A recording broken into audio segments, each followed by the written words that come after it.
Good morning, or should I say, good motoring. Welcome back to Out of Spec Motoring. This is another road trip with the trusty VinFast VF8. This is my first road trip with the VF8. I've accompanied Francie on her road trip with the VF8. The very first one, the inaugural one, bringing it back from Carolina over to Tennessee. And then I edited her last video where she did the road trip on this. So I'm pretty intrigued to do one myself. We're looking at about 1,300 miles total. Basically, it's made memes lately. The most boring route imaginable from a views perspective. But from a charging infrastructure perspective, this should be interesting. Let's go.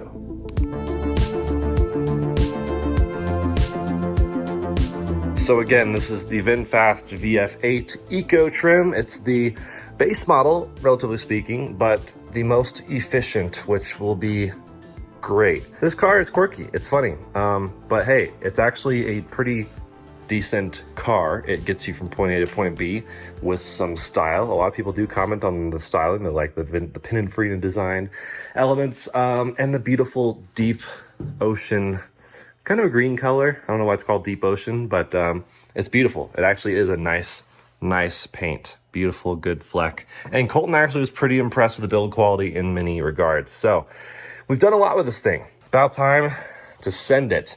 I have fully charged it, so I'm leaving with maximum battery capability. The EPA range is 267 miles.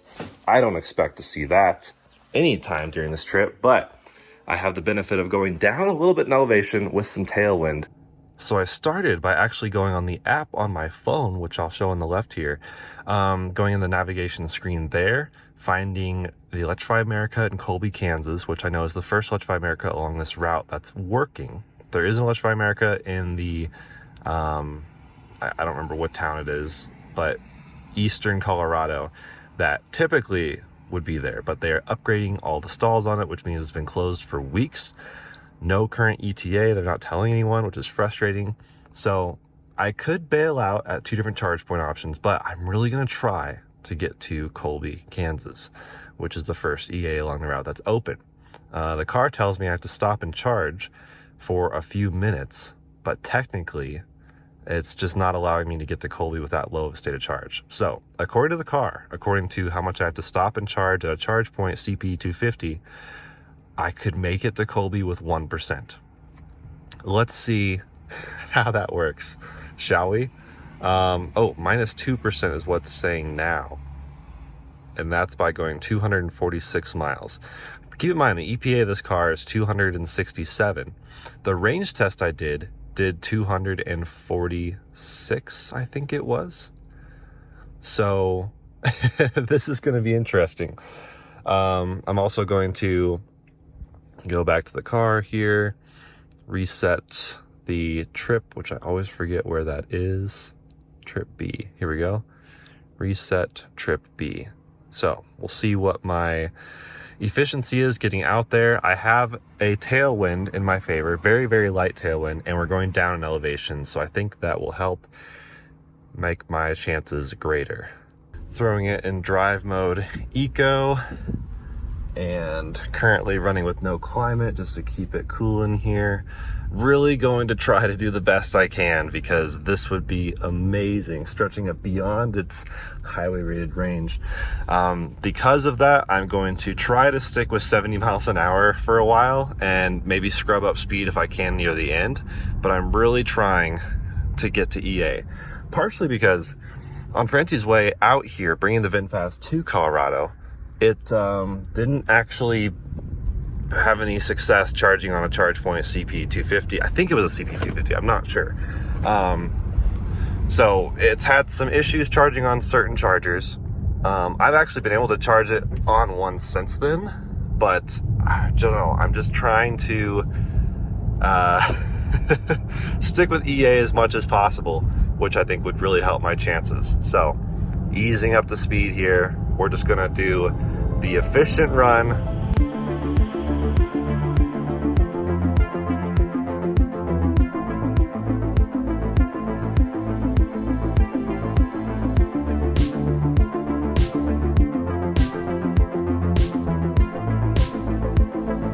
To its credit, I found that the state of charge upon arrival guesstimation is actually quite accurate in this car. I think it does take into account elevation.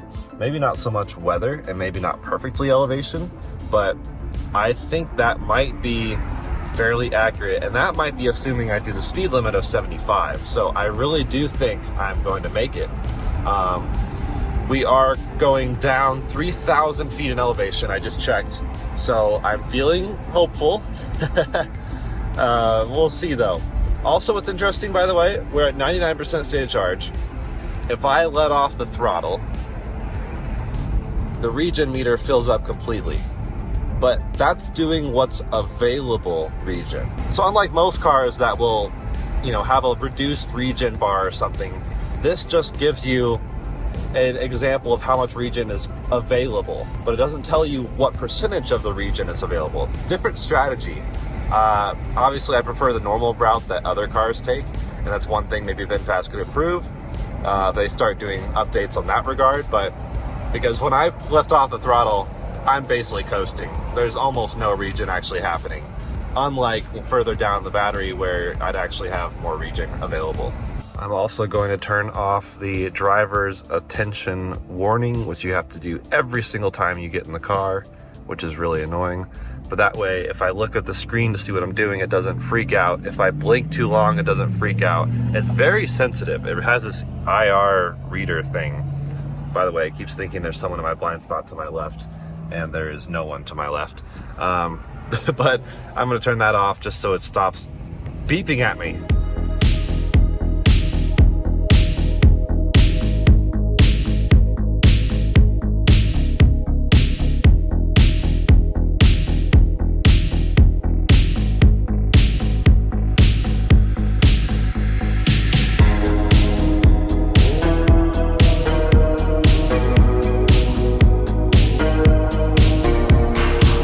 So here's something very interesting. It shows a charging stop here, but this distance and this state of charge on arrival is for there. And it looks like I am walking that line of 0% arrival nicely. I only expect that to go up because I am doing 69 in a 75, and I think it's assuming I would do 75. I don't know that for sure, but that's my working theory. We are still chugging along here. One complaint is I wish you could see the outdoor temperature on the screen while the map is open. Currently, you have to go in here, close the map, go back to here, where then it shows two different temperatures, which I think one is actually measured and the other one is forecasted. I don't know why it's showing you both. I don't think that's very useful, but maybe for some people it is. Just a very minor thing that I would love to see VinFast add. Maybe a temperature readout right up here. Look at that, free real estate. It's free real estate. Anyways, we are going to keep on this route, but I just thought that was interesting. I don't actually have a complaint because I actually like seeing the estimated state of charge at my final destination, because that makes me decide if I want to charge or not. I don't know. I can see it go either way. I'm curious what you guys think, but we are cruising along here through eastern Colorado, nice and eerie.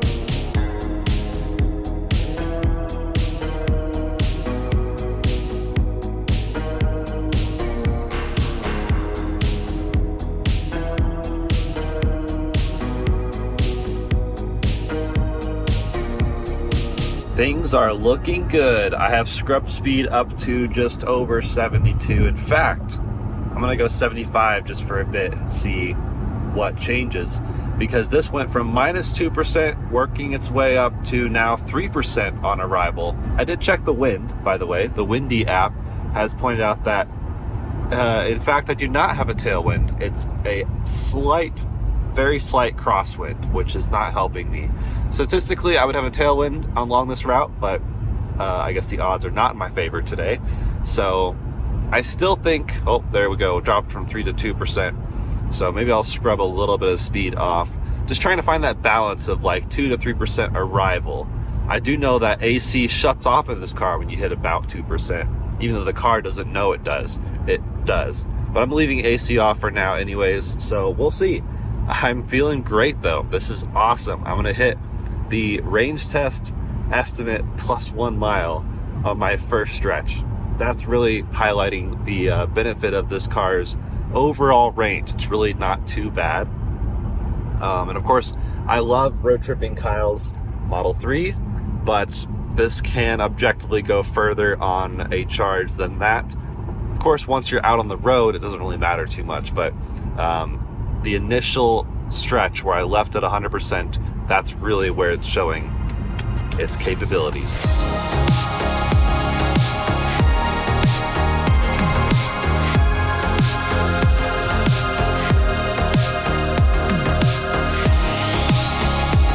All right, adaptive cruise control has issue. Take control. That's the first time I've seen that on this trip, but that's the issue I had multiple times on the 70-mile-an-hour range test. Hoping that's not the case the entire time. And it could be because of the low visibility. We do have some fog clearly happening, and it's getting more and more dense. So I will probably drop speed a bit just for safety as well. Well, cruise control fixed itself, so I'll keep an eye on it, but it is still very, very foggy. I scrubbed speed down to 60. There is just no visibility.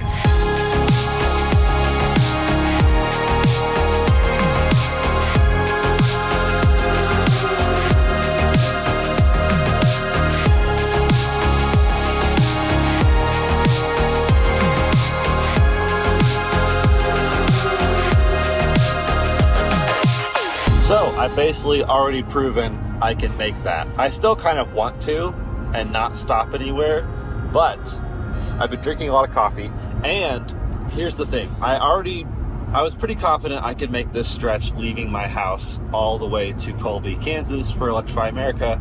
There are no EAs between my house and Colby because the EA at the diner off I-70, kind of near Burlington, is currently under reconstruction. They're upgrading all the units, which is frustrating because it's been down for like 2 or 3 weeks now, and no ETA from EA, no communication from EA on its progress, so it's just struggling. With me in this VinFast, there's 2 bailout opportunities, which are ChargePoint CPE 250s, I think. Now, what's interesting, like I said, is Francie on the way out here had issues with charging this on ChargePoint. I have done a successful charge on ChargePoint back in Wellington for the range test. So I really need to find out, can I trust any of these charge points between here and Colby? Because on the way back, even if I full charged this thing in Colby, it would not make it back to my house because I'd be going up in elevation. So I need to find out if I have any bail opportunities that are feasible. So I'm going to stop in Burlington really quick at a charge point for 5 minutes for a quick bathroom break and just to see if the charger actually works. I've already proven I can. In fact, I have 44% battery and less than 100 miles to Colby. So I know I could do that 100%. So that's cool. But I'm going to stop and do some investigation in the interest of my return trip.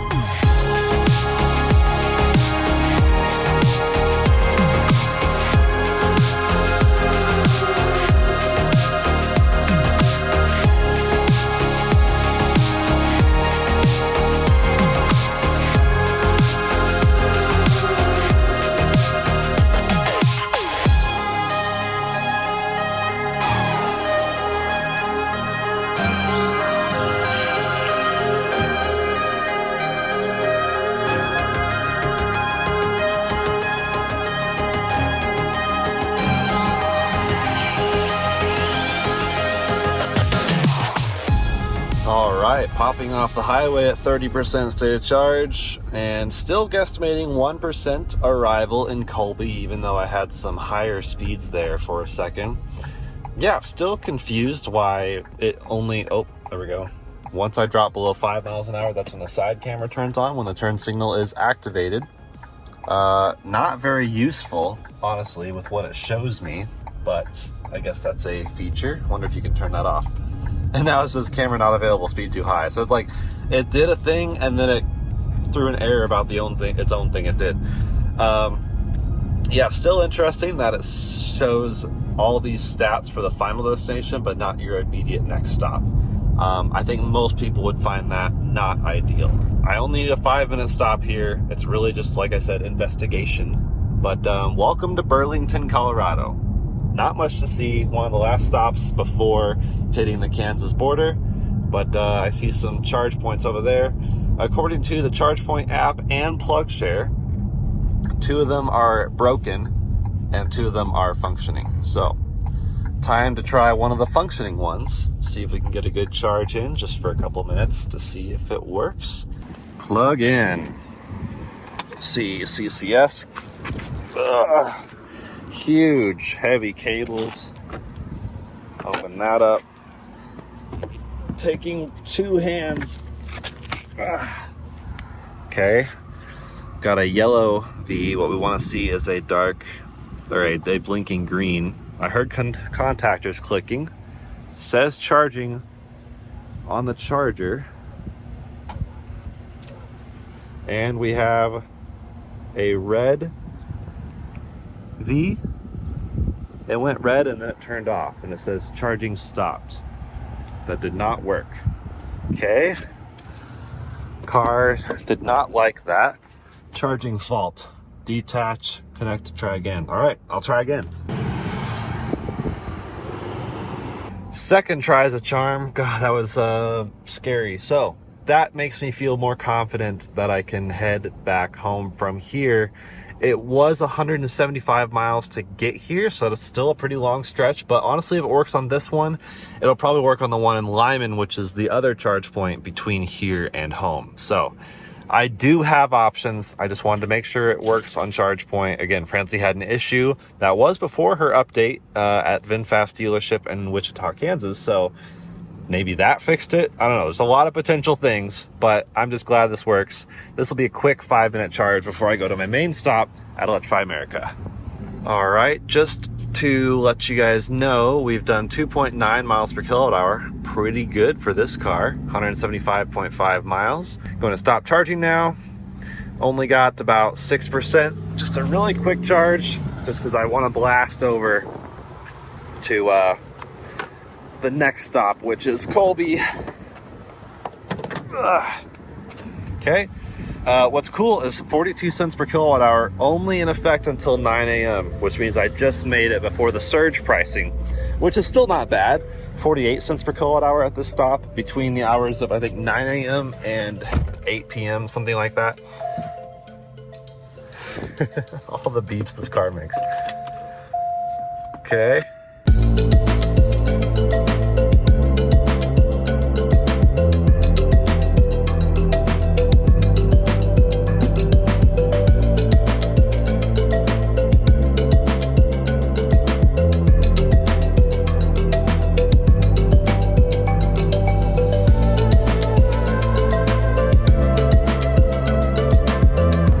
We are approaching Colby. We've done just about 240 miles, and I raised the speed a bit just because we had extra juice to burn, but that did, of course, reduce our efficiency down to 2.7. It was 2.9 before that, so that's definitely reduced our average, of course. And we also had a bit of a crosswind that came in out of nowhere, so a couple factors against us. Hot take, I do actually enjoy EV road trips, partially because of the charging stops. And sure, on one hand, it's great if you're trying to get somewhere as fast as possible to have really good, fast charging stops. But my slightly hot take is that I am okay with longer, deeper charges. I know it adds total time to the trip. It's not the most efficient, but I enjoy stopping at chargers to get work done. Like, it's just like a dedicated, like, hardcore 45 minutes or whatever, if you're talking like a deep charge in certain cars that charge slowly. It's like just an intense work session.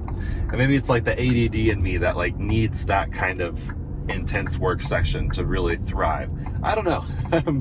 I'm still figuring that out, but I'm not opposed to that, all that to say.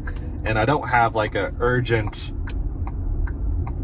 Turn signal doesn't always turn off right away. Not sure why. I don't have an urgent time to get to KC per se, so I'm just gonna see what happens and see, maybe I can do it in 2 stops. I doubt it. I think it's gonna be 3 stops total.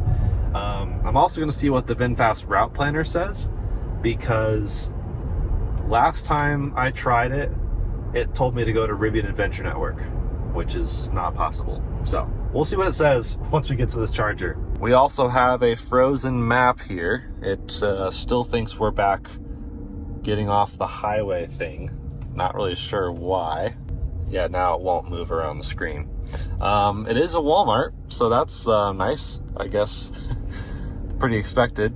Gotta find out where the chargers are. But yeah, the map is donezo. We'll see. The map should crash here in a second and reboot itself. That does happen occasionally with this car. Not really sure why. Just, yeah, the software is a little bit rough here in the VinFast. But we are arriving here at 2%, 242 miles, 2.7 miles per kilowatt hour for the entire first leg of the trip. And we'll plug it in, see what kind of speeds we get. It says initiating. We'll see how long the handshake takes. There's my reflection. What's up, guys? 42 cents per kilowatt hour. So same. It won't let you do more than 1,000 kilowatt hours. That's funny. And it says 1 to 192 kilowatts. That's the price for that, I guess. I'm not really sure.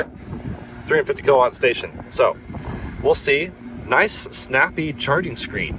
These, I guess, might be newer units. I'm not really sure what the specs are on these here. Signets, of course.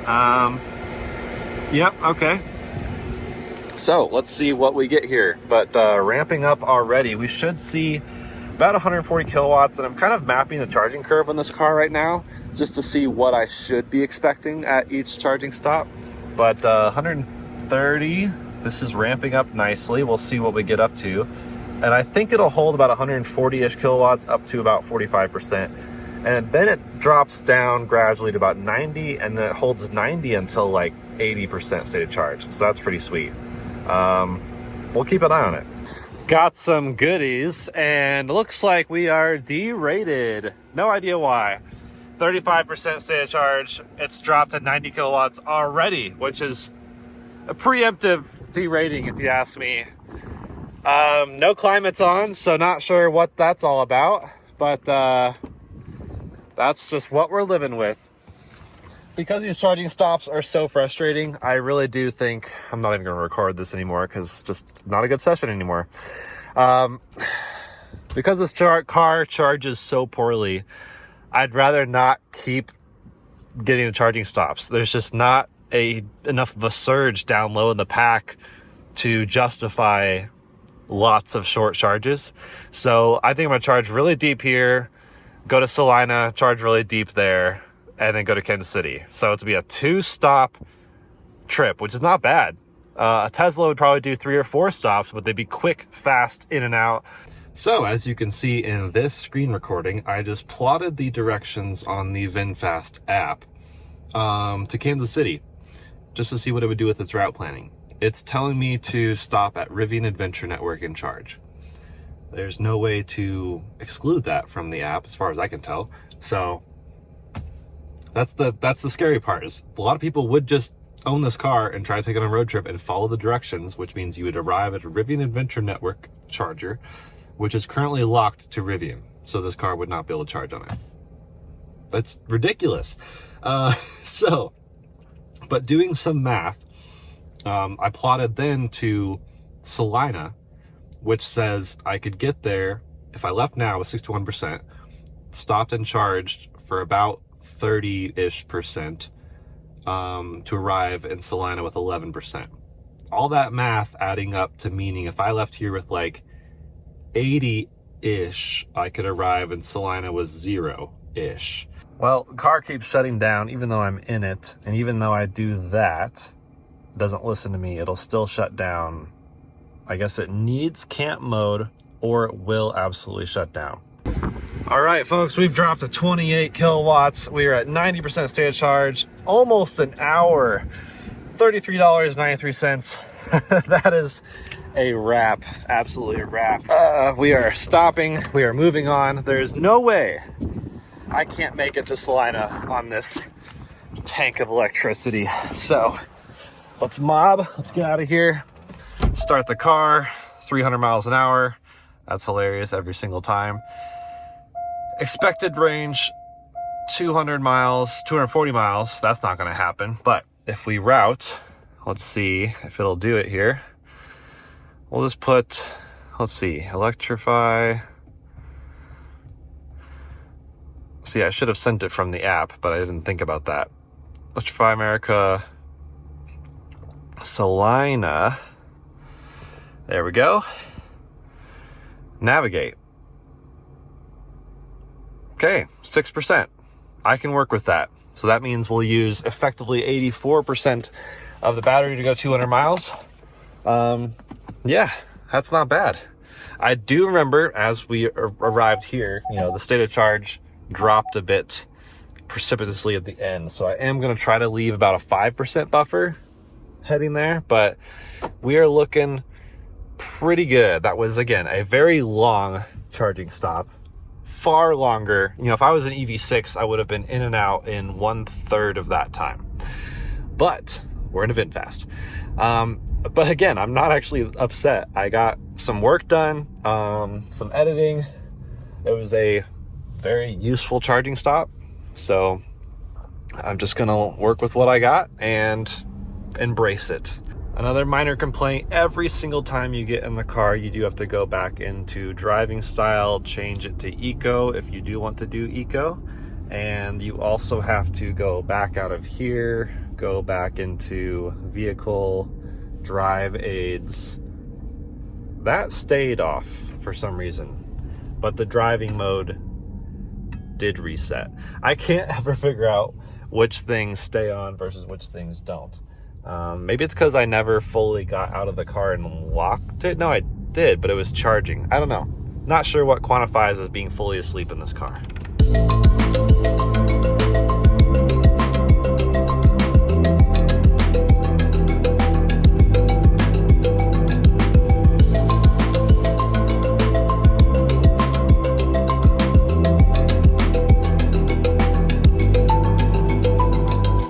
So, some stats on what's happening next.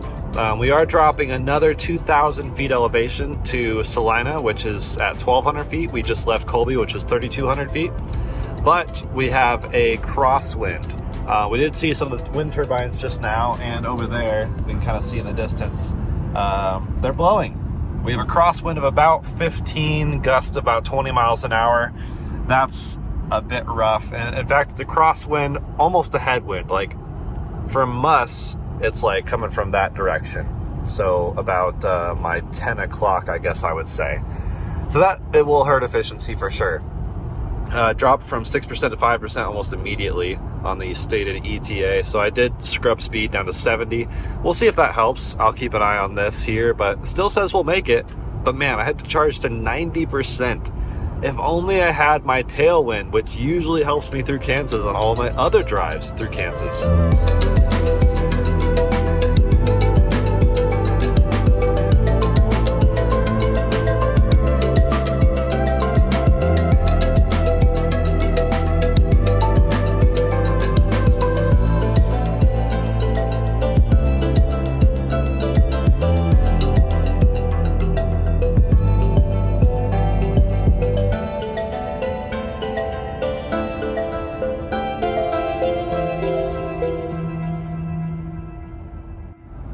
Speed has already been scrubbed from 70 down to 65. It dropped to 2% just now. Now it's back up to 3%. This is a 200-mile stretch, and it looks like it'll take me from 90% down to 3-ish, 2-ish% going below the speed limit. So actual speed limit, this would be 200 miles on a 100% range, which is not great. This car is not very efficient. The ride's great. The sound is great. It's not too loud. NVH is not bad.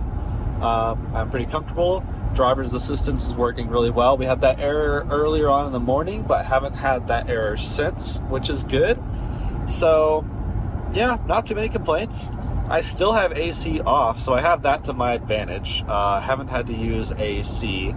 Current temperatures, well, I think it's measuring 72, but the actual forecast is 80. I get those mixed up. Which one's which? Either way, haven't had to use AC yet. I'm fine. I'm comfortable. So that's helping. The slight downhill is helping, but then the crosswind is hurting. So it all kind of balances out a little bit in theory, but just about half hour till we get to our charging stop. Lots of wind turbines out there in the distance. Really pretty cool. Loving the cloudy day. That's probably what's helping me keep AC off. It's just a really nice, beautiful weather, perfect road tripping temperatures. I've done this drive many times into the sunrise, which is beautiful, but also blinding. So I'm welcoming the cloud cover for once.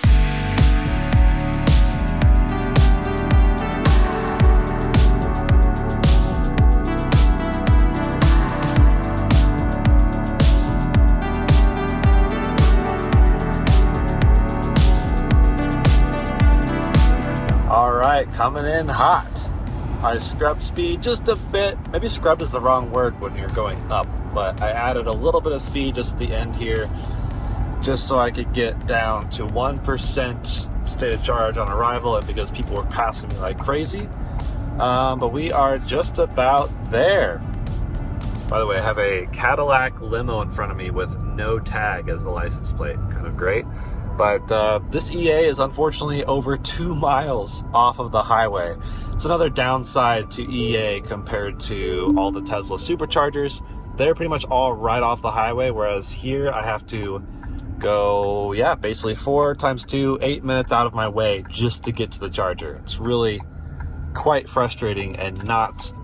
I mean, everyone using this charger is probably passing through, so I don't know why they built it over there.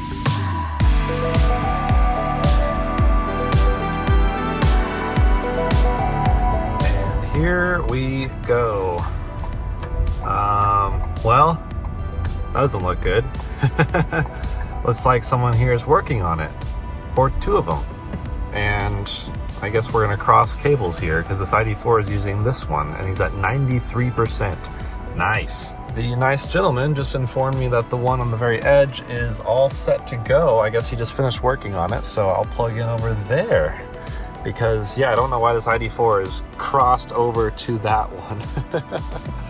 But he's buttoning it up, and I'm ready to use a freshly serviced one. Awesome. 2.7 miles per kilowatt hour, still the average. Now at 440 miles total. So that was a 200-mile stretch with, I guess, the same overall efficiency. Didn't really change at all. So, time to get it plugged in, and probably another deep charge, because I think I'm just going to go straight to KC from here. There we go. There we go. 135, almost 140 kilowatts indicated by the charger. So that's pretty great. But full speed. So just going to chug here for a while. Hopefully not another hour, but honestly, it might be close to that. It's not a big difference with this car sitting here and charging versus driving faster, charging again. It just doesn't have a great charge.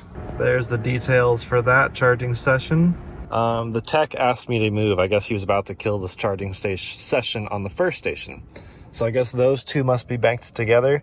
And then these 2 are supposedly maybe banked together. I'm not really sure, but going to just keep charging here. I was at 98 kilowatts over there at 51%. So we'll see if I ramp up to that here as well. Now that was what the charger was saying. This was a bit less. But it's nice that the VinFast shows you incoming versus what's actually going into the battery. So ramped up to 106, 114. So I don't understand that at all. The other charger over there was doing 98, and now this one's doing 115 at 52%. And right here shows 110. So they're 115, 110, 105. All right, well, I'm living the flat curve lifestyle. I held it until about 65 kilowatts, very gradual taper from 80 down to like 65, and then it fell off a cliff to 28. So now I'm going to unplug because there's no sense waiting here while it's going this slow. 87%, that should get me to Kansas City, no problem. And I just now got the EV battery overheating, stop vehicle safely. You'd think it would know I'm stopped. I will now exit camp mode because camp mode is the only way to keep climate control on while you're charging. That's also silly. There's just a bunch of, same old quirks with the VinFast. But we are heading out now to Kansas City, and charger door locked due to inactivity. That's another funny thing. You can be driving down the highway at 130 miles an hour, and you can unlock the doors and then lock them again, and it will say charge port locked due to inactivity. It's just the same message for everything. So now I have to go back up to I-70, which is like 3 miles that way. Then I can head to Kansas City, do about dinner time, and 2 long, deep, slow charging sessions, but I'll take it. Okay, I guess I had that one extra like 2-minute stop in Burlington just to make sure that charger worked. But it's been an interesting day with charging. That stop especially. I mean, the EA tech working on the charger, he had no idea the I-70 charger in Flagler is down and being updated. He had no news on that. I asked him. He actually told the ID4 that the ID4 should go charge there because it's a cool charger. So there's just a little bit of a miss there. The ID4 wanted to charge to 100%. I don't know why. That's how he's road tripping, and he's in no rush to go anywhere. So that's cool. Unfortunately, I cannot type while driving. So now that I know of the address I want to go to, there's no way to tell the car. There's no text or no talk to text. And you can pull it up in the app, but while the car is moving, the app will not let you send directions. It says it doesn't know where it is. So I guess I'll go with the previous search, Kansas City, for now, just to see what that says. 13% on arrival. So yeah, got a little bit of a buffer to play with, which is great. And the car still also doesn't know what time zone I'm in. About 3 hours ago, or actually, about 3 or 4 hours ago, I left Mountain Time, and it still thinks I'm in Mountain Time. The car is set to automatic. I checked everything. The car does have cellular service, so not sure what that's about either. Typical days here in the VinFast. But jumping back on the highway, we will head back east to Kansas City.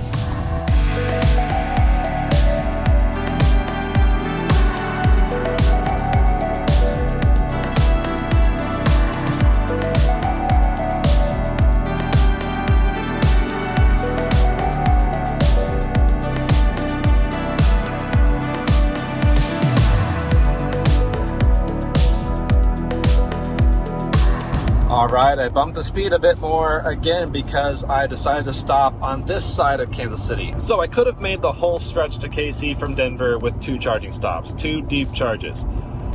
But I obviously tested one charger for my return trip, so that was like a 5-minute thing. And then now that I'm approaching KC, I don't know the exact charging situation in KC, and I have to get to the far side, so I've just decided to stop on this side. So this charger is about 30 minutes from downtown on the west side as I approach. It's really easy right off the toll road, and it's one that Francie's been to with this exact car, so I wanted to see it for myself. It is between the highway, which is pretty cool. So going to jump in and go to that charger and see how it goes. We are approaching with about 16% stated charge. And here we go. Oh, auto driving issue, take control. So this car, if you hit the turn signal like not at the same time as the steering wheel, it'll freak out. It's really strange. Look at this huge bank of Tesla superchargers, which I can't use, but that Lightning can. Very, very cool. I have to go all the way to this far side over here to get to these chargers. And they're ChargePoint CPE 250s, I believe, which may not be the best charging speed, but this car is not known for good charging speeds, so here we are. And they even have a level 2 charger. I don't really know why. Well, actually, if I was doing a motorcycle road trip, I would absolutely use that level 2 charger. Many motorcycles, in fact, cannot DC fast charge. All right, we are charging. Looks like a lot of dogs are out and about. This is a very, very hopping place. I mean, it's super packed and it's ramping up. This will be a pretty short stop, honestly. I'm just gonna run inside the bathroom, maybe throw away some trash, just clean out the car a little bit, because my next stop is downtown KC. The car still does not know what time it is. I guess I could turn it off and then back on. Okay, maybe that fixed it. So even though it says automatic, you have to reset it every once in a while. Lovely. Anyways, our speeds are, yeah, about 60 kilowatts. I think that's what this charger is basically limited to. Not really an actual fast charger. It's just sort of decently quick. I forgot to mention, the entire reason I was coming to Kansas City was to see Blink-182. I've been a huge fan for decades, and I've always wanted to see them.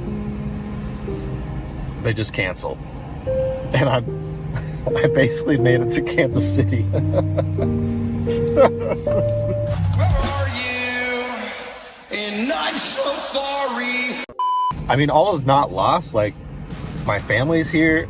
My best friends are here. Like, I'm still gonna make a time of it, but like, what a bummer. So now I'm gonna go to my best friend's bar, Fern Bar. If you're ever in Kansas City and love really high quality craft cocktails, go to Fern Bar. It is phenomenal. It's downtown KC. That's where I'm headed. I do know there's a parking garage with a charge point, level 2 charger. So I'm gonna call it done charging.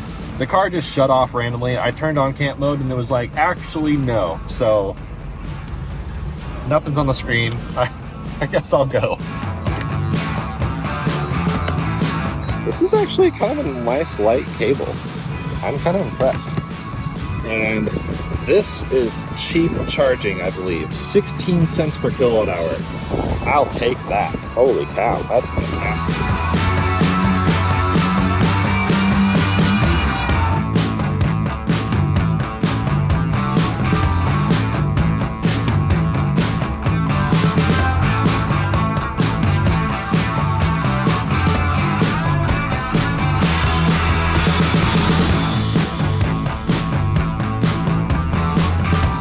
Well, I lucked out. Parked right outside the bar, which is right there, and there's a charge point level 2 on the street. Absolutely awesome.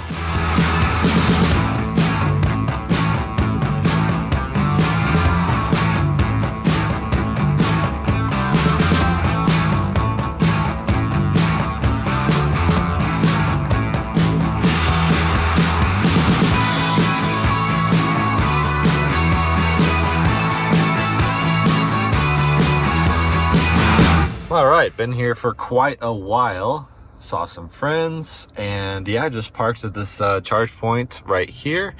Level 2 charging still adds up if you're here long enough. So I've been here for a long time. It's almost 1 a.m. But 72% state of charge. That's pretty good. So I think I will, let's see, end charging, stop charging. There we go. Heading to my parents' house. It's a good first day with this car.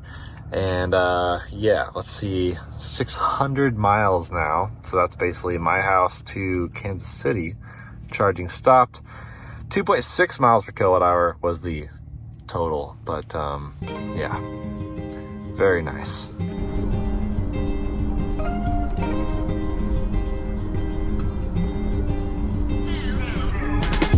Here we are, day 3-ish. Yeah, so I arrived 2 days ago. Was supposed to see the concert. Didn't happen. So I am turning around and heading home, basically. I still got to see some friends and family. Like, this was not like a wasted trip. I'm from this region, roughly.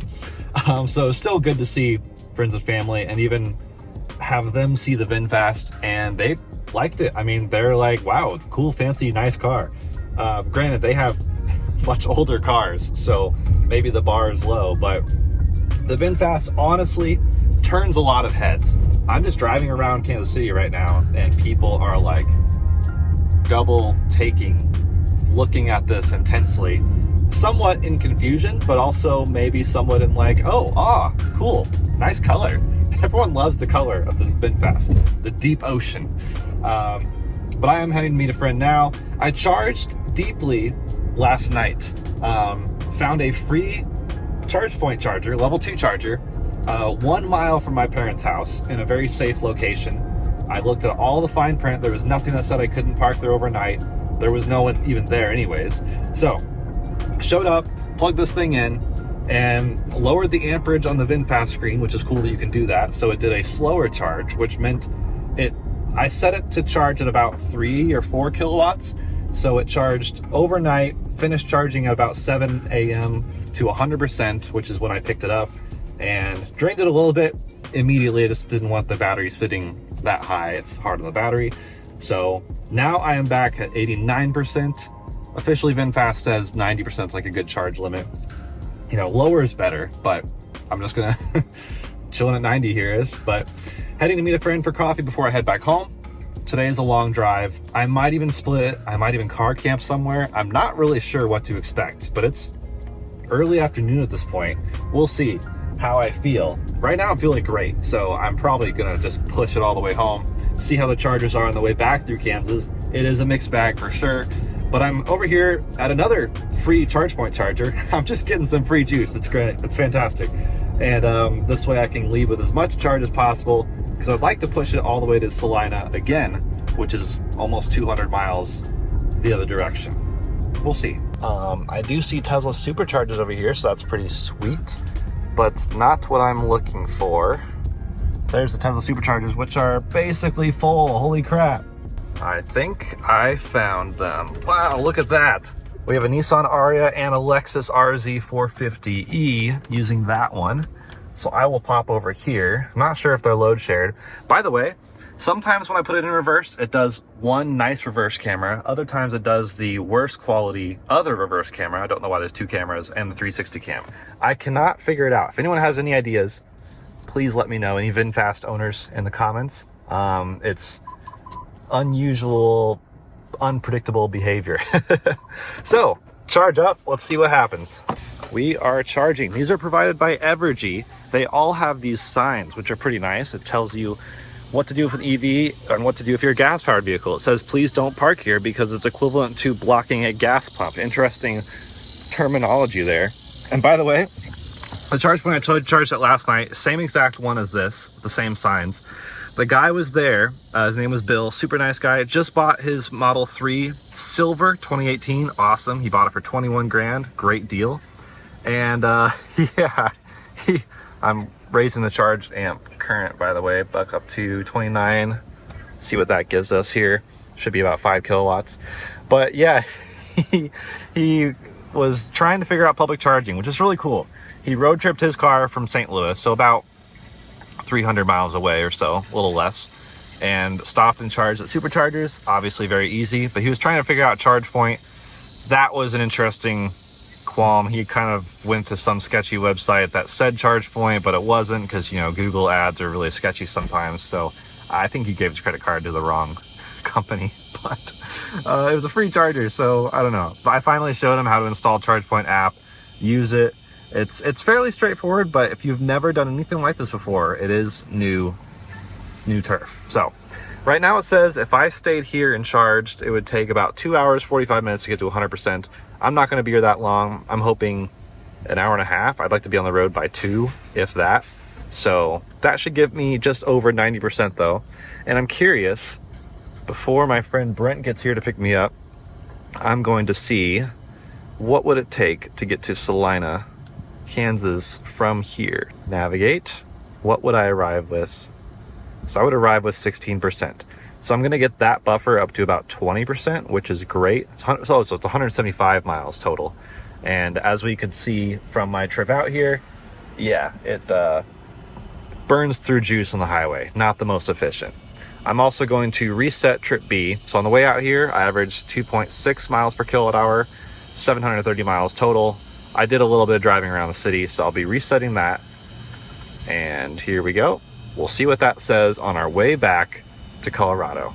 But it's beautiful weather. We have great, yeah, good weather, good conditions, cloudy, probably some rain on the way back, but we'll see. We'll see if that affects our efficiency much as well. But yeah, it's interesting. The chargers to get out there, well, I think we'll hit Salina first, which is actually the last one we hit on the way here. That was getting work done on it. So we'll see if those are all better now. And then I don't know what's going to be after that. I don't think I can hit Colby again, so I might have to change my strategy and try some different chargers. And as far as I know, the i70 Dyner is still not working, which is frustrating. 6 kilowatts, basically 5.9. These, I'm wondering if they're load shared. They are, oh, well, I guess not. The Aria is complete, but the Lexus is doing 6.1 kilowatts. So yeah, about the same. It's done 24 kilowatt hours. Wow, so it's been here for a little bit. Actually, quite a while. That's at least 4 hours. So maybe they got here early in the morning. Oh, man. Ice cars, man, I tell you what, that's maniacs. All right, braked for lunch. We got 96% state of charge. Got all the beeps, all the warnings, the typical VinFast startup chaos. And yes, we are routing to Salina. We should have a 23% state of charge upon arrival.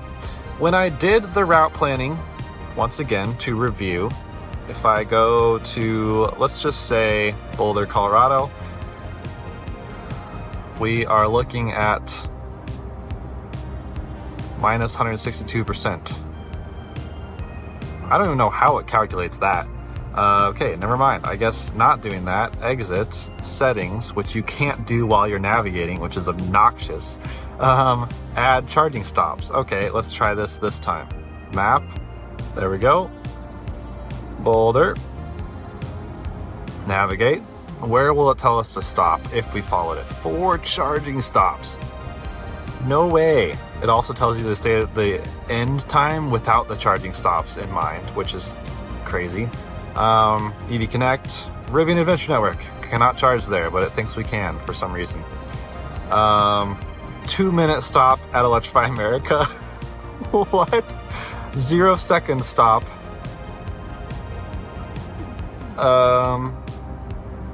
2-minute stop at Rivian, 2 minutes, so it just doesn't know how to calculate that. So I hope VinFast does some work with their route planner. It's kind of a mess right now, so I am just going to exit that and manually route things myself, which you just kind of have to do with this car at this point. Perhaps in other markets it's better. Maybe our friends in Canada, of course, maybe our friends in Vietnam have a better experience with the mapping. That would be totally valid and impressive. Great. But for Salina, we are looking at 23% state of charge on arrival. That's enough of a buffer to play with, even do some higher speeds, get there a bit lower. Totally fine by me. Let's hit the road. We once again reset trip B, so we'll keep an eye on that on our way out there. Those guys are still blocking the spots. They're now both fully charged and just sitting there. But there's still an empty stall here, so that's kind of nice. That's why I haven't rushed out of here. But close. I guess we have to stop charging on the car first. Stop charging. There we go. Stop now. Not bad. So we got 7% while I just went out to lunch with my friend Brent. He used to work for Tesla, so he had a good look at the VinFast, and complete. So we got free charging, and how many kilowatt hours? Doesn't actually tell me any of the stats. Okay. Well, bummer. I guess we'll never know.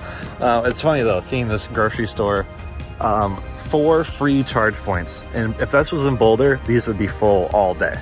But meanwhile, I showed up, took one of the 2 empty ones.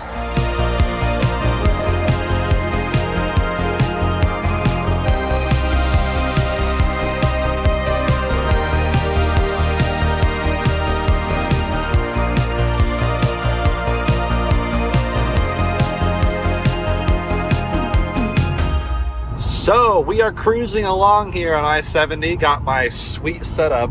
I used the charging port, not the data port, which by the way, this data port is only for wired Android Auto. It does not do wired music through your phone or wired CarPlay. Very frustrating. Android Auto, though, looks amazing on this screen. We tried it with my dad's phone. I can overlay some footage right there. It is honestly really, really good. So, makes me a bit jealous. I've never said that about an Android phone. Well, that's not true. There's some really cool Android phones with cool features that I am a bit jealous of. But Android Auto looks great on the screen. I think it could be wired or wireless. CarPlay can only be wireless, and it doesn't look good. It does not take appropriate use of the real estate. It's like an incorrect resolution. It's just not an ideal experience. Plus, I hate how wired CarPlay functions anyways. It's too delayed. It throws off AirDrop functionality and other things. So, as a content creator, I don't use wireless and Apple CarPlay. Anyways, I digress. The cable's route up through here, under here, up to here, powering the camera, which is run the time lapse for you guys.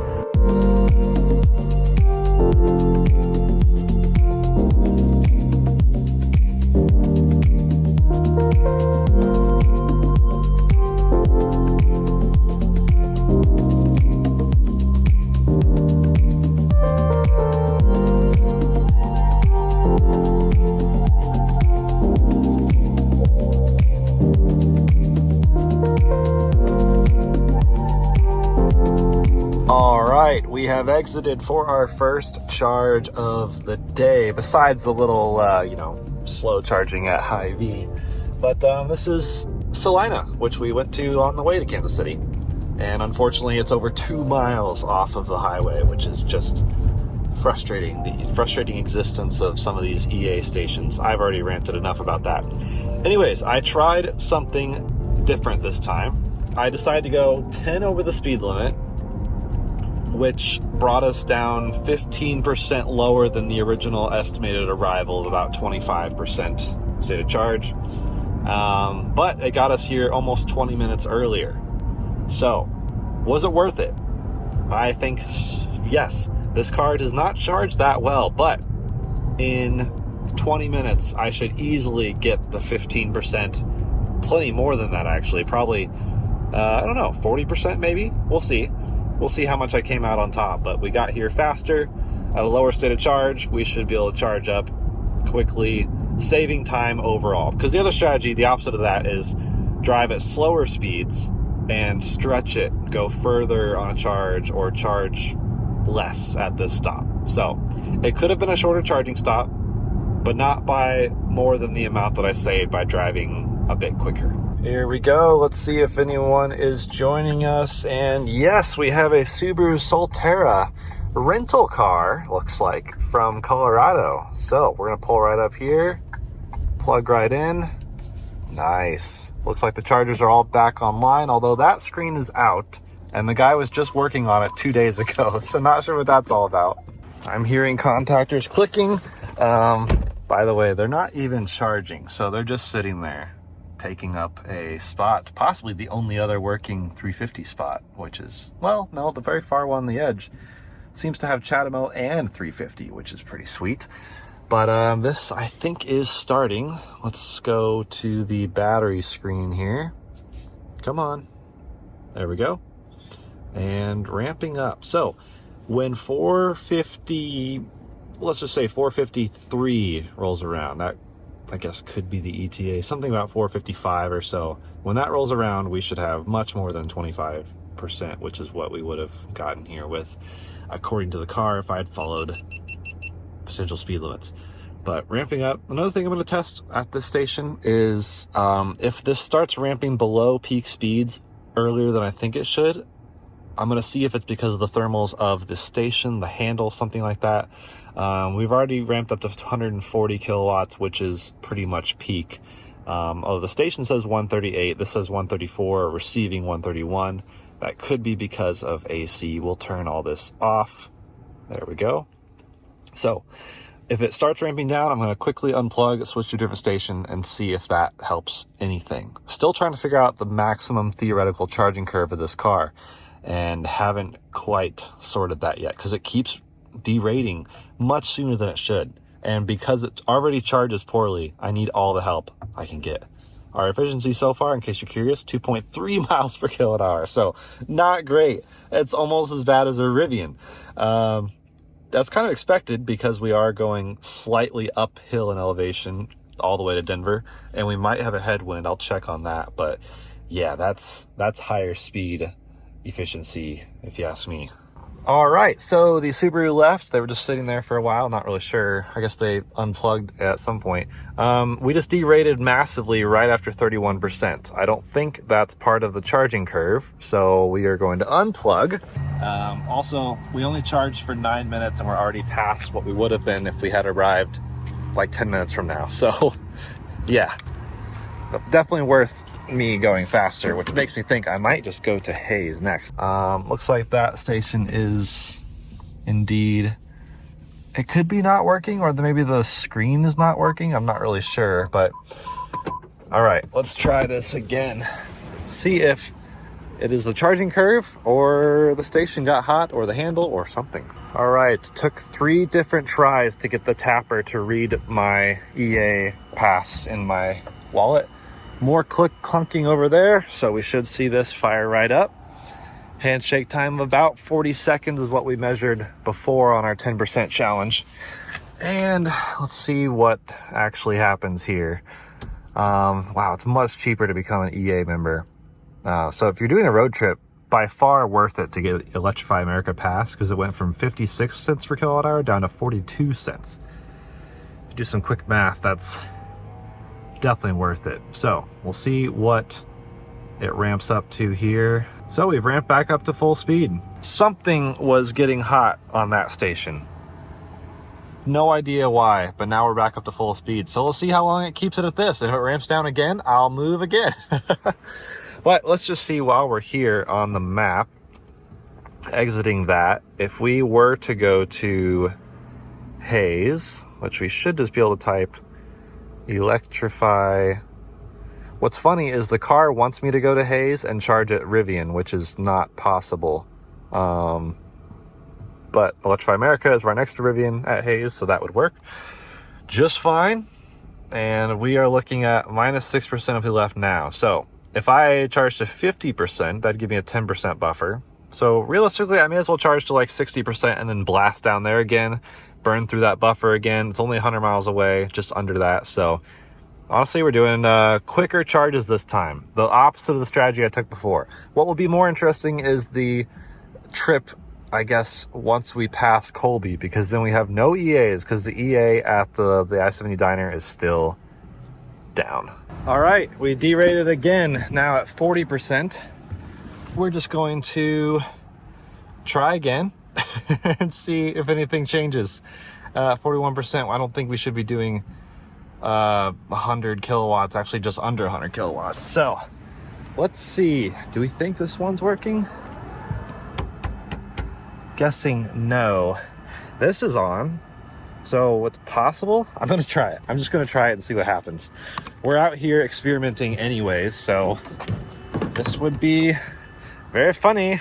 Okay, I plugged it in, I tapped, it took it, it said done. We have contactors clicking, so I think the screen is just broken. Oh, flashing green, okay. So yeah, literally a minute handshake. Let's see where we're at now. Charging, heck yeah, this is awesome. Maybe I'll leave a plug share review just to let people know that charger 2 screen is broken, charger still works. What will we ramp up to? Again, trying to find the theoretical max. Already blew past where we were over there, so what the heck? Cool. 120-ish kilowatts is what it's settling into. So maybe at 42%, that's the most we'll see. That's pretty rough, honestly. This car does not charge well at all. All right, 71% state of charge. Still doing 72 kilowatts, not too bad. We are going to stop charging. Can't use the screen to stop charging, so I guess the buttons are fallbacks, but you don't know what the buttons mean because, yeah, this just doesn't work. So going to blast down to Hayes, and because I would have to charge to 100% to really hit Colby, or go really slow, which we've already proven is just not the best tactic. So yeah, not gonna do that. the Lucid Air showed up, and I would say started ripping, but actually didn't. This charger might be derated for him as well. He was doing 120 kilowatts, but he's okay with that. He's not in a hurry. Cool. That's great. He really loves his car. He's local here to Salina, has a Lucid and 2 Leaf. Well, 1 Leaf now. Well, I guess one of his kids totaled a Leaf. Fortunately, he's okay. But yeah, loves electric, drives electric around Salina, Kansas, of all places. He has home charging, 2 level 2 chargers at home, and just completely happy with life. So that's really cool to see a Lucid out here in Salina.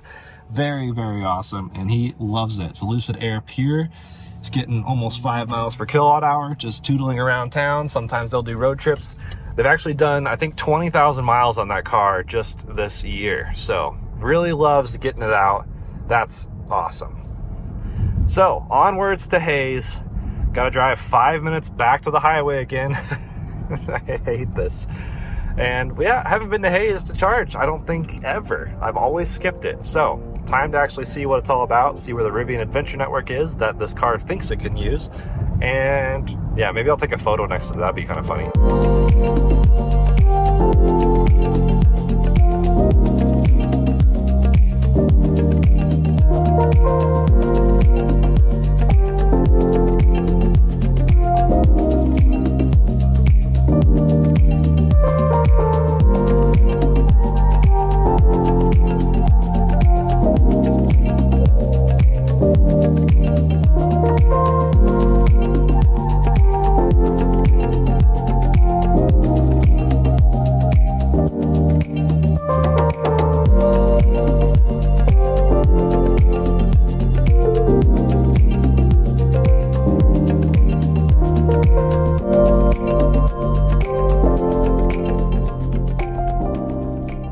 Hey, we made it to Hayes, and did the same type of thing where I used some decent speed, allegedly, to get here with 17% less than I thought I would.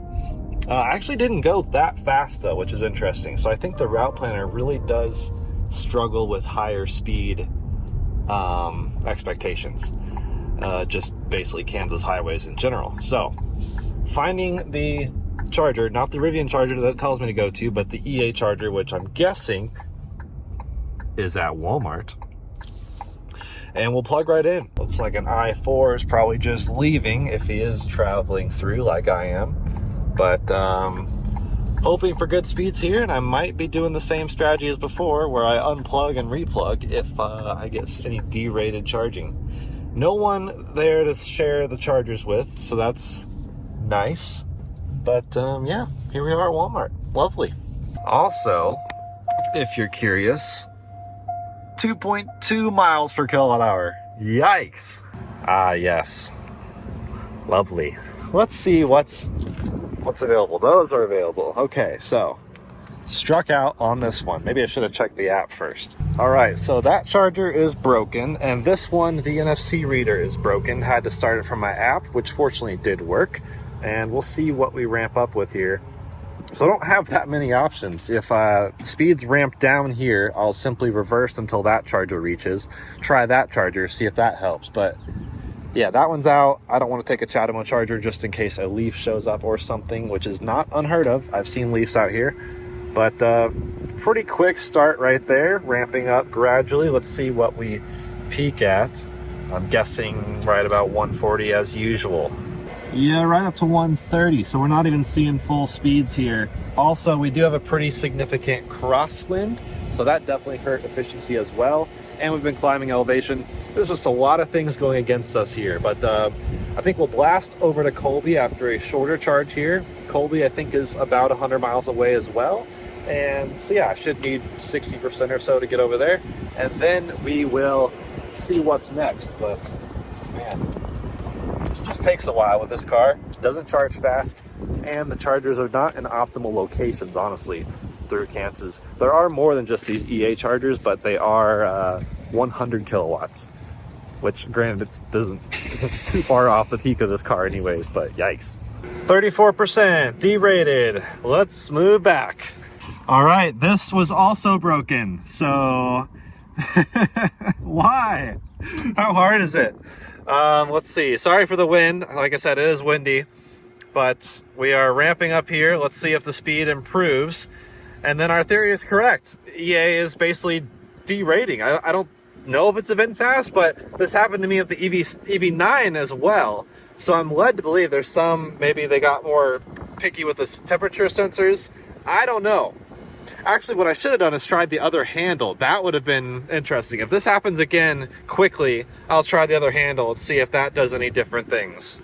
Okay, down to 100 kilowatts. It's also between like 100 and then 106 at 43%. Still not ideal. The issue is if I unplug, then I have to wait a while to restart the session because the app won't recognize it. It's not as easy as tapping. So I'm just gonna let it ride. It's really annoying.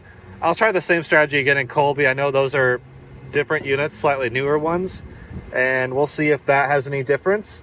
But yeah, already below 100 kilowatts. We're not even at 50% yet. Bad charging.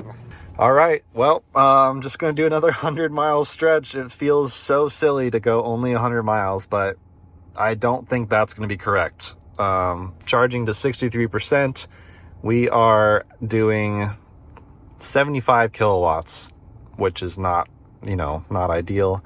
That's nothing new at this point, but, well, now it pops up to 80. I don't know. It'll ride this until about 85%, but I know I get a bit better charging further down the pack. And like I said, everything past Colby is still a bit of a question mark as far as what do I do next. The wind is definitely kind of worse. It's getting a little colder. It's just not super ideal for that. So I think I'm going to go ahead and stop. Got to about 65%, blast over to Colby, do the same thing. But first, gonna get a photo next to the charger that the car told me to go to, the Rivian Adventure Network.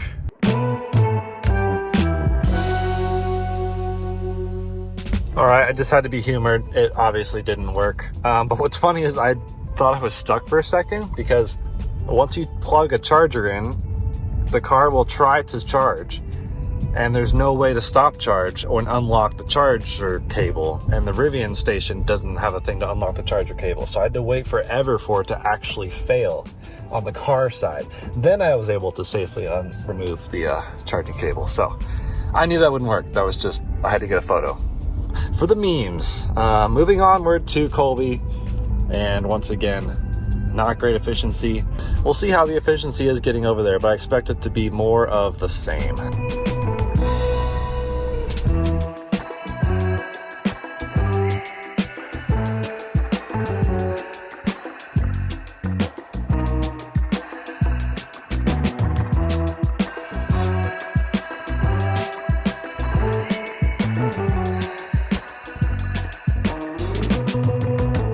Well, adaptive cruise control has given out again. Not sure why, but I'll take it off and then I'll try to turn it on again. We'll see if that does anything.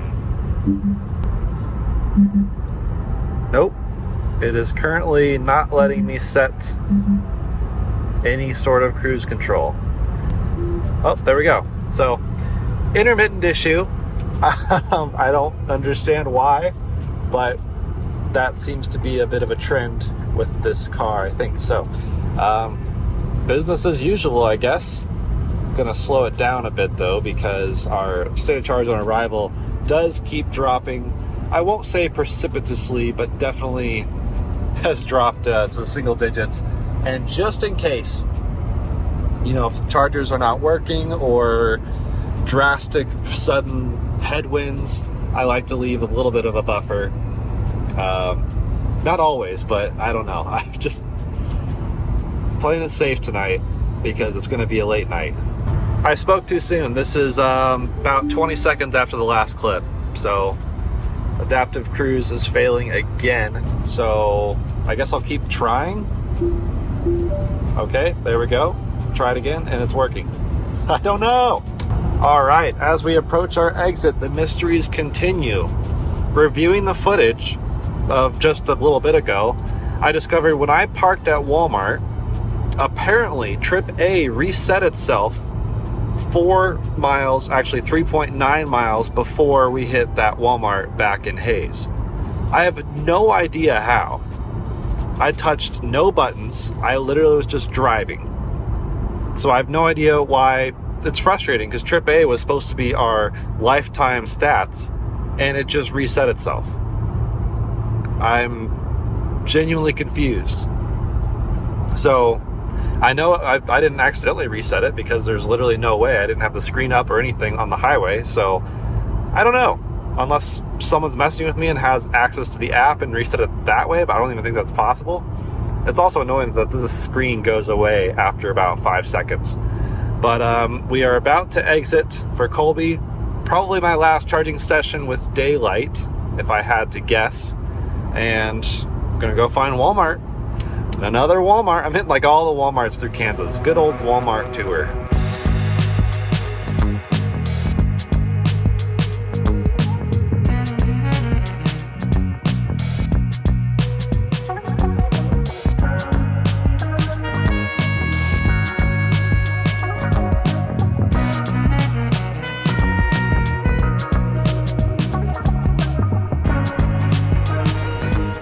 I will say this car does have plenty of get up and go even at single digit % state of charge, and we are arriving at 5%, which is lower than I was expecting. And I even had speed scrubbed off a bit more than the last stretch, so the elevation gain may have been slightly more intense. The wind might be slightly more intense. I know the temperature has been battery level below 5%. You're incorrect. It is exactly 5%. And the message went away instantly. Yeah, it's crazy. Definitely a bit cooler. That doesn't even seem accurate. Well, I guess the last stop was really quite cool, so I don't know. Maybe it's warmed up a bit. We'll find out in a second. But back at Walmart where I was 2 days ago. 2 handles per oh, of course, I pull up to the one that's not available. Dang it. Okay. We'll try this one, and if we have any derating, I will try the second handle, and we'll see if that makes a difference. The car also gave an error for headlight leveling system. Please service, whatever that means. I think they're fine. They look like they're pointing straight to me, so not sure what that's about. Also, good news, these are working on these stations, so that should make tapping good in case I need to switch handles and try again, which I'm hoping I don't have to do, but statistically speaking, I will. So we should ramp right up to our peak 140 kilowatts and 5%, nice and low. We'll do probably a deep charge here. I'll do some calculations here in a minute. Now the temperature's catching up. It does feel like 63 degrees, definitely getting cooler. And yeah, we are charging. So I'll keep an eye on it, see if it tapers again. And if it does, I'll switch handles and we'll just keep plugging along. All right, headlight leveling system fault. I also just missed window pinch sensor fault. Okay, headlight leveling system fault. Okay, that's not good, maybe. Service required, no valid key in the car. The Windows pinch sensor fault does keep happening, but it keeps going away. So maybe that's a faulty. I don't want to test that with my fingers. I don't want another Cybertruck situation, but interesting. Anyways, we'll see if it derates after, I don't know, it usually derates around 30%, but then it corrects itself when I try a different charger. So this is great testing we're doing here. All right, we just derated as if I had to say something. So 28% state of charge. I'm gonna stop charging. Let's test and see if it's the handle. Yes, still reaches. It's very hard to do one-handed. Payment authorized. Tapping worked again. Starting back up. Contactors clicked. That is yellow, almost blinking green, maybe. Yes. Okay. Let's see what's happening here. If it goes past 120, then we know, I guess we know the connector overheated. That's gotta be what that means. Yes, flying right past it. 10 kilowatts more than what we were doing, but not full power. Well, switching briefly helped speeds, but now it is faltering again. So 90 kilowatts, it's just gonna be what it is. I give up, I guess. So I'm gonna walk 5 minutes down the road to Taco John's. I can see the sign in the distance there. Because I want some food that's not Walmart food. And just gonna get some work done over there and leave this car charging deep. I know I could probably leave and go find a CP 250 and get 60 kilowatts down the road, but honestly I'm just going to charge here until probably 90. I don't know, maybe even more, just see how much work I get done and let it be. I'm tired of optimizing this thing. This is the 4th Electrify America through Kansas. There we go. This doesn't always work either. The 4th Electrify America through Kansas, and all 4 of them have a charger broken. So that's just normal at this point, I guess. To Taco John's. Well, Taco John's was fantastic. Absolutely hit the spot. Their new Boss burrito is pretty good. Just wasn't the same without Dave and Andreas. But, you know, I'm flying solo tonight, folks. Holy condensation. Is that on the inside? Or yep, it's on the inside. The dew point must be wild. Totally condensed. Anyways, 36 minutes. The first session was 9 minutes, so we are 45 minutes to get from 5 to 85. Not exactly class leading, but I'm catching it right as the charge speed drops precipitously. So we are going to go ahead, stop the charge, and head up the road. And you know what? I might swing by Flagler just to see the I-70 diner to see how those chargers are doing. I know they're down, but like how down? Let's find out. Completely fogged over every window. My glasses are fogging. I'm surprised there wasn't like a weather event in here. I just get in, it's like almost raining, like nearly about to rain inside. We'll see if that stops that. Okay. Handle is hot. Wow. Wonder if the cooling was not fully functioning there. 54 kilowatt hours plus the first 20 maybe, so that was like a 60 or 70 kilowatt hour charge. Dang. Oh yeah, manual charge port lifestyle. So before I get going, for safety, I obviously need to have the window cleared. So I'll open the climate menu. It's currently on auto, but if I want to manually change it, it won't. It glitches out these. Now it will. So it literally won't let you do both of these. You have to manually unselect one and then select the other. That is just not the right way to do it. All right, we are heading to Lyman. Should put us at the charge point in Lyman with 26%. That'll be the last charge before Denver. A fairly, I don't know how deep, but a slow charge, because those are, I think, 62 kilowatt units perhaps. We'll find out.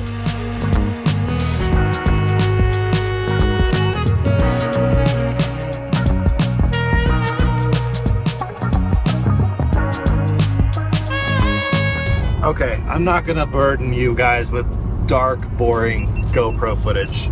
Okay, so we're actually not quite to Flagler yet, but this is funny. The road, so over there is the normal road, but we have a split highway situation. The west, or I guess eastbound, is now split into one lane each westbound and eastbound. The car, for a little bit, thought I was going the wrong way, and now it's crashed. Well, the map has. Everything has stopped functioning, I guess everywhere. And so it literally could not process the fact that I was going the wrong direction on the highway. And it absolutely freaked out, and now it's stuck. Now I think it's functioning, although it still can't find any charging stations. Which is, yep. So if I try to search here, typing's not allowed while driving, I know. And now there's no way to get back to the icons of charger unless you go to settings and then back to search again. That'll kill that, which then allows you to get to here, which will now search for charging stations. So once again, half-baked. That's like the theme of this car, if you ask me. And it's not finding anything. So I guess it loaded the fact that I'm on a road now.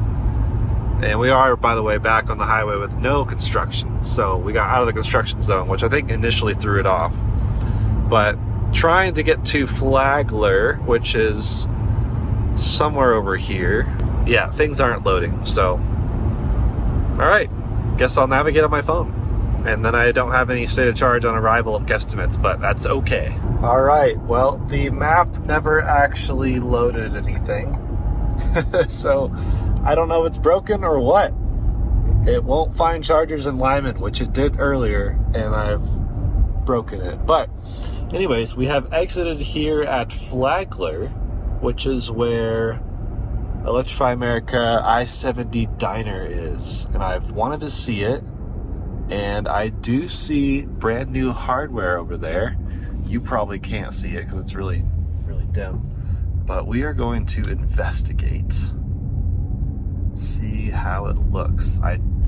There's no way it's actually online yet, but I don't know why. All the hardware is installed. Looks like everything's completely done. They just haven't been commissioned or turned on yet. The cables are not quite ready, but the state looks cool. Looks awesome. Can't wait to see that come to life. And supposedly there's a NEMA 1450 over here. I'm gonna see if I can actually find it. That'd be interesting. Here's the actual I-70 Diner, which looks pretty sweet. And very interesting signs there. So, yes. Oh, but I do see what looks like a NEMA 1450 over here. Let's see if this is online. Someone on PlugShare recently said it wasn't, but someone else said it was. So we'll find out who's actually telling the truth. All right, well, I figured as much. We have no actual power here, and there's no actual lights here. I tried hitting all the buttons, so this is no longer functional, which is pretty sad. All right, still no map, so I just navigate on my phone to Lyman.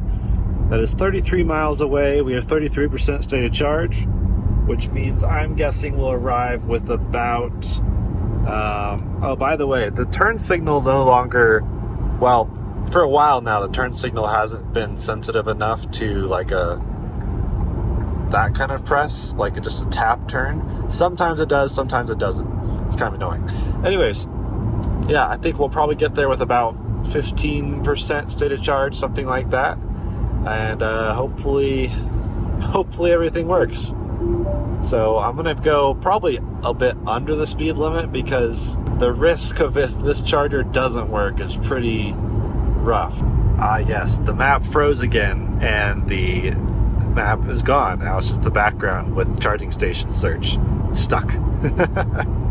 All right, well, the navigation never actually loaded the charger, but I went ahead and manually just put a pin on the map where I think it would be. So we should be seeing the exit here shortly in the next mile, and we've made it with 16% state of charge. Now, I do know there is a fallback plan about 30 miles away. And if this charge point for some reason doesn't work, the next one is about 30 miles away, which is just barely within reach if I lower my speeds a decent amount. So chances are one of these will work. But I don't think it's gonna be an issue. I haven't seen any actual issues with charge point chargers. I've had a couple like failed initial interactions, but with some trial and error it just worked. So I think maybe the update Francie had done at the VinFast dealer in Wichita maybe fixed interop issues. I'm not positive. This is just late night conjecture with Jordan. But we have made it to Lyman. We've made it to Colorado. We are an hour and a half from Denver, if that, something like that. So, and we've actually done most of the elevation at this point. So we are actually above Denver as far as elevation. We're about 5,400 feet right now. Denver is 5,200 feet. My house is 6,200 feet. So we still have a little bit of climbing overall, but we are pretty much here. Okay, this claims to be a juicy one. 200 kilowatts, which we know this car won't do. Oh, this is impossible one-handed. Oh, Come on. Yellow. It's not red, so that's a good sign. Hey, we are charging. Heck yeah. I don't even know why I was worried. Okay, we've settled in at just over 100 kilowatts, so maybe that's all this will give us. Not sure why it says 200. I mean, I don't know what the amperage it's actually pushing out, so in theory, maybe something that could have higher voltage architecture would do 200, but this VinFast with its, I don't know, it's probably 400 something voltage. 110 is what we settled in at. Better than the 60 I was expecting. And so yeah, this is my last charging stop. Nice. So I guess as pack voltage is climbing, so is the charging. It's been, well, it started like, just over 100, peaked up to like 135. Yeah, that's awesome. And we're up to 40% and it hasn't dipped at all yet. At all of the EA stops, it was cutting power by about 30%, and then I'd replug in and it would get me a bit more, and then I'd, same issue. The station itself says 130, yeah. So of course there's a little bit of loss through the cable, but seems to be pretty rock solid. All right, dropped to about 100 kilowatts at about 46%. So bear with me as you guys just experience me trying to figure out this freaking charging curve. But that's more along the lines of what I was thinking. So I do wonder if maybe the 350 kilowatt stations, which is pretty much all I've been seeing along this route, have been having some sort of cooling issues. I don't really know. I might try to do a charging test on maybe a 150 kilowatt charger later this week. We'll see if that nets any difference, but still ripping at 100 kilowatts. I say ripping loosely because that's still not very impressive, but that's something I can actually work with. So going back to the map, we'll see if anything's changed here. Just kind of navigating to Boulder, for example. And yeah, it looks like we'd make it-ish. But I'm going to put a much bigger buffer on that because, yeah, I don't want to do really slow speeds on this highway. And seems to be 70 miles an hour is what makes this accurate. Anything more than that, so example 75, which is the speed limit, that drops a couple percent. Anything more than that, and it drops precipitously. So I'm just going to keep letting it charge for a bit. All right, we've dipped down to 65 kilowatts, which means I am stopping just past 80% state of charge. It's really not too bad. So going to disconnect. Green V means unplug, and there we go. That was a, oh my gosh, almost $30 charge, 48 cents per kilowatt hour. That's the most expensive charge yet, I guess, because Electrify America Pass pricing does work out to be cheaper. Just really learning this car, trying my best. And hey, I mean, I've been harsh on it, but I think I've been actually real. Like, all my issues are logical, objective things that other vehicles simply do better. So I just feel like it's good to call them out. But I really should be kind where kindness is deserved. And I have to say, like, this volume knob is the best volume knob in the world. Hot take. I mean, it is phenomenal. Like, I want to use it, but then it's tied to the worst sound system I've ever heard in a car. So it's just like, And the driver's assistance, when it works super well. And honestly, it works most of the time. So that's actually another great pro. Love having the 90 watt USB-C port in the back. It is a shame that all the other ports are, oh, my lights may not be on. There we go. It is a shame that all the other ports are really slow speed USB-A ports, but I guess I'll take what I can get. Software is decently snappy, and some of the graphics are okay. The car looks good. The color is great. People love the color, and people actually do like the design too. Yeah, definitely some good stuff about this car. It's not all complaints. Even the app is actually quite usable and functional for many things. I wish there was a few more things you could do in the app. Like, it's cool that you can, lower the amperage of your level 2 charging on this screen here. But unlike Tesla, you can't do it from the app. So you have to be in the car physically. That's a rare thing when I think that's beneficial, but it still is for sure beneficial. So back on the highway. All right, getting back to some light. So I'm trying the GoPro time lapse out again, and we are entering the Denver region. So more lights, more to see, more to keep me awake. And we should probably arrive to my house. I'm gonna guess just over a quarter of the battery. Might swing by the car wash because it's the middle of the night, which means it'll be very not busy. And we're so close. I am so ready to be home.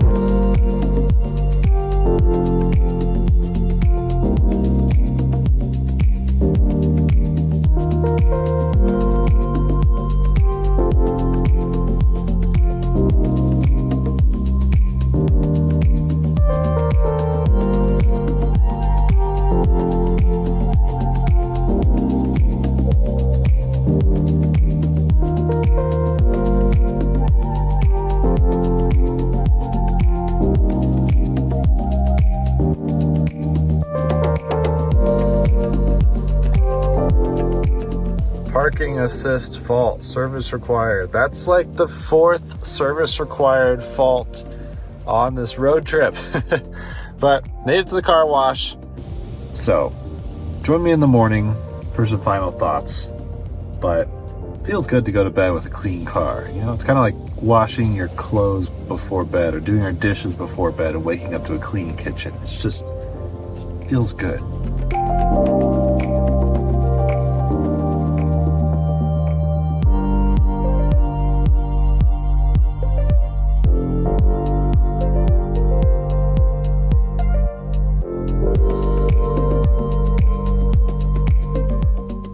Okay, I made it. The map finally works. It looks really great in this way. Should have had this screen this way the entire time. Functioning. Everything seems to be functioning. 614 miles on this trip, 2.2 miles per kilowatt hour. Ooh. But again, side winds, increasing elevation, bit cooler weather. I hate how that screen goes away. Higher speeds as well. So I'm not completely faulting the VinFast for that. That's just the equivalent Model Y would have been considerably more efficient. But we've already shown that the VinFast is really not that efficient. But honestly, decently comfortable. I'll give you final thoughts in the morning when I'm actually awake. It is bedtime. Good morning, Vietnam. Just kidding. Made it back. And check out the cloud blanket. It's fascinating. Anyways, this is the next morning. I feel great. Got some rest. Did not have to end up car camping in this thing, although I was prepared. And if you guys want to see a video of how this does car camping, maybe versus a Model Y, let me know. Love to make one. But I had my mattress and everything just in case. But you know what? Had a good sleep. Slept on all my thoughts and feelings. And here's the thing. I have been pretty harsh on this car. And with good reason. There's just a lot of things that are objectively worse than the competition in each of its own regards. But that being said, I did have a good trip. The car got me from point A to point B, never left me stranded. Which I know that's maybe a low bar, but it did always charge. I don't think I had any charging. Well, I had one. The very first charging stop didn't initially work, but replugging in worked. You just gotta like really shove the cable in the charging port. But everything really did work. And when things worked is when it was really good. I mean, driver's assistance, when it works, is fantastic. Sometimes it doesn't work, and that's when it's frustrating. So I think there's a lot of things that hopefully VinFast really just keep tweaking on this car and keep making better. I think some other markets are getting OTA updates. I don't know why we are not getting OTA updates. It still says unavailable if I try to look in the app for updates. So that's borderline unacceptable, because all these things that we do need fixed are, I guess, maybe coming through updates that we can't get unless we take this to a dealer, which is 6 hours away, 8 hours away. So 10 hours away with charging. So it's just it's still rough-ish early days with the VinFast, but hey, I had a good trip. Best volume knob in existence. The software is okay. I mean, it's a car, and a lot of people really were taken aback by the looks and the color. They love this deep ocean color. The looks are, I think, objectively decent, especially for the crossover space, which is overwhelming amounts of other crossovers that all look pretty much the same, utilitarian. Decently comfortable, not the best seats, but I would love to try the premium VF8. This is the Eco, mind you, the base model. The one with the, glass roof would be nice. This leather is really not great. In fact, it really just makes you really hot. I wasn't even going through hot weather. Like by the end of the trip, it was the 60s and I was still like sweating. So that would be nice to see improved maybe in the base model, but the premium one, I'm sure, handles that nicely. And yeah, I mean, comfortable. This huge, awesome. There's so many cars that won't fit my water bottles, my big Colorado water bottles, and this fits both in the door, which is kind of a flex, honestly. And it's fine. This thing is just fine. The sound system's terrible, but I threw in some earbuds and I was fine. And it's decently quiet on the highway though. Not fatiguing. I could have gone all the way to California. It just would have taken forever because of charging. That's just one thing I would love to see improved. I don't know if they can over software. I don't know what the capabilities of the actual hardware is, how much they're pushing it, because some companies I think are really taking it easy with the hardware and trying to see how long it'll last when it's current configuration. Maybe they realize it's totally fine, it's underclocked, maybe they'll ramp it up. I don't know. I really don't know, but got a wash last night. This thing looks good. Getting it unpacked. Really excited to edit this video. And yeah, solid trip to Kansas City in the VinFast VF8. So let me know what you guys thought of the road trip, of the experience, of the car in general. I really don't mind driving around. In fact, it's kind of endearing. It's quirky. It's very quirky, but it's fine. Like, seriously, I hope VinFast succeeds. I hope the VF3 really does come to the US because I want to buy one. That just sounds like the funnest, quirkiest, coolest car ever. And yeah, it's fine. It's really fine. I'd love to take this out, get some Vietnamese food right now. In fact, maybe I will. But till next time, we'll see what other content we do with this. Let me know if you want to see some car camping. Other tests, of course, still trying to map out the charging curve. A lot to still figure out with this, but we have it for a while. So we're gonna keep learning, keep seeing what the software update situation looks like. And honestly, no major hardcore issues. I mean, our Cybertruck, mind you, is in for service for a front motor. The Rivian's had like serious like tonneau cover and drivetrain things. This seems solid from a drivetrain perspective. Eats up, I know it's not efficient, but at high speed it feels very good. Like allegedly very high speed, it feels very, very good. So wins and losses, pros and cons. That's just every car nowadays. Thanks for watching, guys. See you in the next one. Bye.